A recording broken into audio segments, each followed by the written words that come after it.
இலங்கையில் நடந்தது இனப்படுகொலையா? கரி ஆனந்த சங்கரியிடம் விஜயதாச கேள்வி. பிள்ளையானின் அலுவலகத்துக்குள் புகுந்த விசேட அதிரடிப்படையினர். இலங்கையில் மீண்டும் கொரோனா வைரஸ் தொற்று வெளியாகிய புதிய தகவல். யாழ் திரும்பிய 71 வயதுடைய அகதி கைது, ஆத்திரத்தில் எம்ஏ சுமந்திரன். அதிகார பரவலாக்கல் வடக்கு பிரித்து வழங்கப்பட்டுள்ளதா?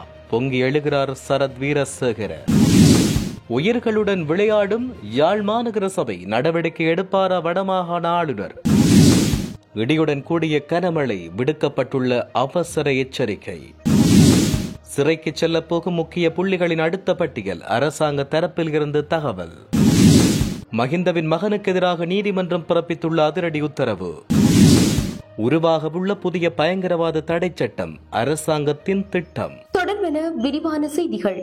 கனடாவில் பயங்கரவாத அச்சுறுத்தல்கள் தோற்றம் பெறுமாயின் அதன் விளைவாக ஏற்படும் உயிரிழப்புகள் தொடர்பில் கனடிய அரசு நடவடிக்கை எடுக்குமாயின் அதையும் இனப்படுகொலை என்று வகைப்படுத்துவீர்களா என கனடாவின் பொதுமக்கள் பாதுகாப்பு அமைச்சர் கரி ஆனந்த சங்கரியிடம் முன்னாள் நீதியமைச்சர் விஜயதாச ராஜபக்ஷ கேள்வி எழுப்பியுள்ளார். இந்த விடயம் தொடர்பில் விஜயதாச ராஜபக்ஷவால் கரி ஆனந்த சங்கரிக்கு அனுப்பப்பட்டிருக்கும் கடிதத்தில் இவ்வாறு குறிப்பிடப்பட்டுள்ளது. கடந்த அரசாங்கத்தில் நீதி, சிறைச்சாலைகள் மற்றும் அரசியலமைப்பு மறுசீரமைப்பு அமைச்சராக பதவி வைத்த தேசிய நல்லிணக்கத்தை கட்டியெழுப்ப நடவடிக்கைகளில் தொடர்ந்து ஈடுபட்டு வந்தேன். இலங்கையில் சுபீட்சத்தையும் புரிந்துணர்வையும் கட்டியெழுப்பும் நோக்கத்துடன் உங்களுக்கு இந்த கடிதத்தை எழுதுகிறேன்.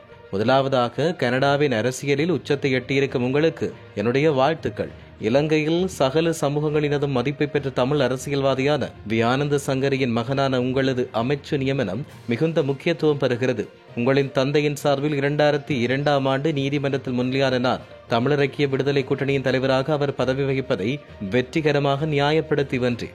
அதேபோல 2004ஆம் ஆண்டு தமிழீழ விடுதலை புலிகளால் அவரது உயிருக்கு அச்சுறுத்தல் ஏற்பட்ட போது அவர் தப்பி வந்து என்னுடைய வீட்டில் தஞ்சம் புகுந்தார்.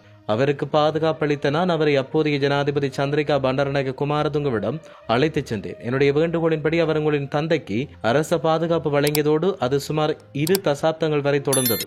இவ்வாறான பின்னணியில் அண்மைய காலங்களில் வெளியிடப்பட்டுள்ள சில கருத்துக்கள் மற்றும் விடுதலை புலிகள் இயக்கத்தின் தலைவர் வேலுப்பிள்ளை பிரபாகரனை ஒரு முன்னுதாரணமாக காண்பிக்கும் வகையிலான செயற்பாடுகள் தொடர்பில் நான் மிகுந்த அதிருப்தி அடைகின்றேன்.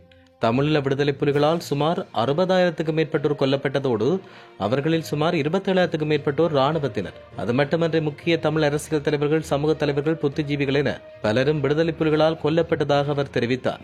தற்போது இலங்கைக்கு தூர நோக்கு சிந்தனையும் கருணையும் தேவைப்படும் சந்தர்ப்பத்தில் சில புலம்பெயர் அமைப்புகள் மற்றும் சில வெளிநாட்டு தரப்புகளின் சந்தர்ப்பவாத அரசியல் செயற்பாடுகள் உள்நாட்டு நிலவரத்தை மேலும் மோசமாக்குவதாக அவர் தெரிவித்தார். கனடாவின் முன்னாள் பிரதமர் ஜஸ்டின் ட்ரூடோ மற்றும் பிரம்டன் நகர மேயர் பேட்ரிக் பிரவுன் ஆகியோர் இந்த திருவமயமாக்கலுக்கு பங்களிப்பு செய்கிறார்கள். அதற்கு காரணம் சமூகத்தின் மீதான அக்கறை அல்ல, மாறாக அரசியல் ரீதியான நோக்கங்களும் தேர்தல் அடைவுகளுமே அதற்கு காரணம் என்று அந்த கடிதத்தில் அவர் சுட்டிக்காட்டினார். முன்னாள் பிரதியமைச்சர் சிவனேசத்துறை சந்திரகாந்தனின் அலுவலகம் விசேட அதிரடிப்படையால் சுற்றி வளைக்கப்பட்டுள்ளது. கொழும்பில் இருந்து வந்த சிஐடியினர் மற்றும் விசேட அதிரடிப்படையினால் இன்று இந்த சுற்றி வளைப்பு மேற்கொள்ளப்பட்டது. இதன்போது அலுவலக கட்டட நிலத்தை உடைத்து தோண்டி பாரிய தேடுதல் நடவடிக்கை மேற்கொள்ளப்பட்டது. கிழக்கு பல்கலைக்கழக முன்னாள் உபவேந்தர் பேராசிரியர் சுப்பிரமணியம் ரவீந்திரநாத் கடந்த 2006 டிசம்பர் 15ஆம் தேதி கொழும்பிலிருந்து மட்டக்களப்பு நோக்கி வாகனத்தில் பயணித்த நிலையில் அவர் கொழும்பில் வைத்து கடத்தப்பட்டு காணாமலாக்கப்பட்டார். இந்நிலையில் மட்டக்களப்பு 1வது வாவிக்கரை வீதியில் அமைந்துள்ள தமிழ் மக்கள் விடுதலை புலிகள் கட்சியின் தலைமை காரியாலயத்தை கொழும்பில் இருந்து வந்த விசேட அதிரடிப்படை மற்றும் சிஐடி சம்பவ தினமான இன்று பகல் 11 மணிக்கு முற்றுகையிட்டனர். அதைத் தொடர்ந்து காரியாலயத்திலிருந்து யாரும் வெளியேறவோ உட்செல்லவோ விடாமல் கட்டட நிலத்தை தோண்டி பலத்த சோதனை நடவடிக்கையில் அவர்கள் ஈடுபட்டனர். மலேசியா மற்றும் இந்தியாவில் பரவி வருகின்ற கொரோனா மாறுபாடு இலங்கையில் பரவி வருவது உறுதி செய்யப்பட்டுள்ளதாக கொழும்பு மருத்துவ ஆராய்ச்சி நிறுவனத்தின் வைரஸ் நோய்க்கான விசேட வைத்திய நிபுணர் ஜூட் ஜெயமகா தெரிவித்தார்.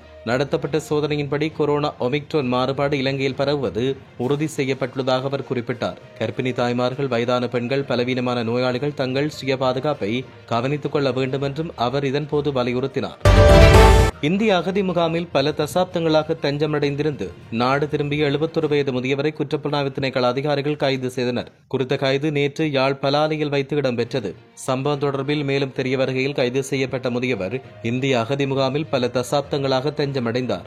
பின்னர் நாடு திரும்பிய போது நேற்றைய தினம் யாழ்ப்பாணம் பலாலி விமான நிலையத்தில் அவர் கைதானார். இவ்வாறு கைது செய்யப்பட்ட முதியவர் இன்று மல்லாகம் நீதிமன்றத்தில் முன்னிலைப்படுத்தப்பட்டு ஜூன் 5ஆம் தேதி வரை விளக்கமறியலில் வைக்கப்பட்டுள்ளார்.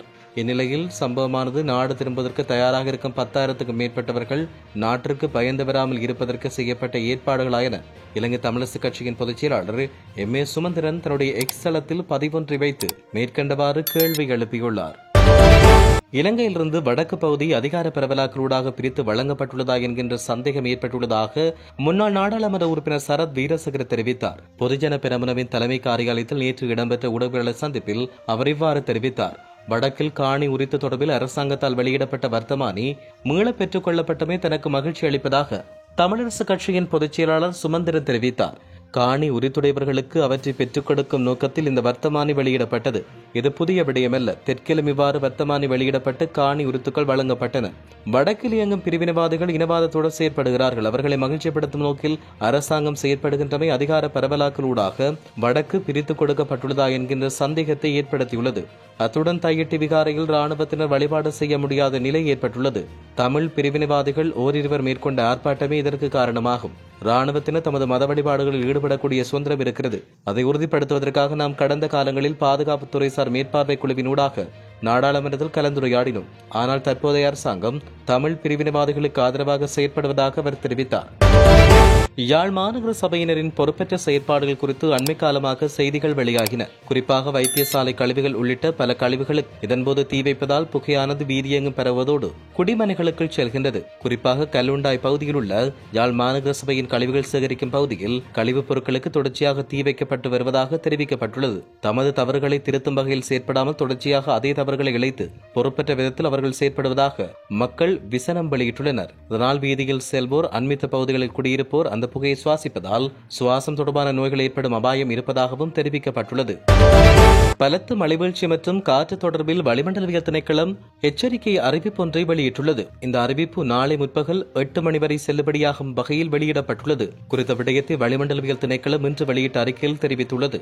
இயங்கு நிலையில் தென்மேற்கு பருவப்பெயர்ச்சி காரணமாக நாட்டின் தென்மேற்கு பகுதிகளில் தற்போது நிலவும் மழை நிலைமை மேலும் தொடரும் என எதிர்பார்க்கப்படுகிறது.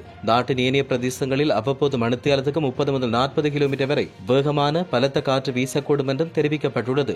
இதன் காரணமாக பொதுமக்கள் மிகுந்த அவதானத்துடன் செயற்படுமாறு அந்த திணைக்களம் எச்சரிக்கை விடுத்துள்ளது. முந்தைய அரசாங்கங்களின் முன்னாள் நாடாளுமன்ற உறுப்பினர்கள் மற்றும் அமைச்சர்கள் 20 பேருக்கு எதிராக நடத்தப்பட்ட விசாரணைகளை விரைவுபடுத்த அறிவுறுத்தல்கள் வழங்கப்பட்டுள்ளன.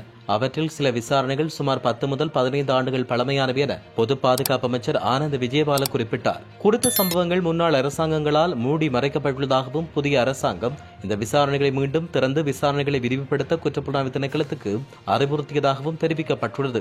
இந்த விசாரணைகள் குற்றப்புலனாய்வு திணைக்களம் மற்றும் லஞ்ச ஒழிப்பு ஆணைக்குழு மூலம் நடத்தப்படுவதாக அமைச்சர் ஆனந்த் விஜயபால குறிப்பிட்டார்.